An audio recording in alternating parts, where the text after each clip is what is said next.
with God is to stand against corruption. Stand with God is to stand against corruption. Pareho ba ang sinisigaw natin? Tapusin na ang korupsyon. Kahit magsimba ka pa, kahit nagdadasal ka pa, kahit nagdodonin ka pa sa simbahan, if you do not stand against corruption, you do not stand with God. Because in Isaiah 61:8, sinabi dito, "For I, the Lord, love justice. I hate robbery and wrongdoing." Kaya panahon na para malabot ang mga kurakot. Kaya panahon na para maging transparent ang mga bilin. Wala dapat ito sa dilim, kundi nasa liwanag. Walang tamang pagbabago kung ito ay nasa dilim. Patuloy po tayong lalaban.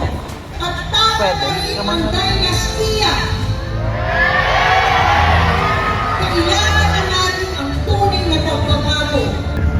Pero sa lahat ng laban na ito, mga kabataan laban, huwag natin kalimutan that we can only do this by the grace of God. We can only do this if God is with us. Kasi wala po imposible sa atin. So patuloy po tayong lalaban, patuloy po tayong mananalangin, at ipagpadalanan din natin yung mga allegedly na nagnakaw ng milyon, trilyon sa ating kabahan, na sana maliwanagan din sila at ibalik sa taong bayan kung ano ang ninakaw nila. When the darkness of sin and the night of unbelief vanish for the light of the Lord and the Spirit of grace, and may the heart of Jesus live in the hearts of all people.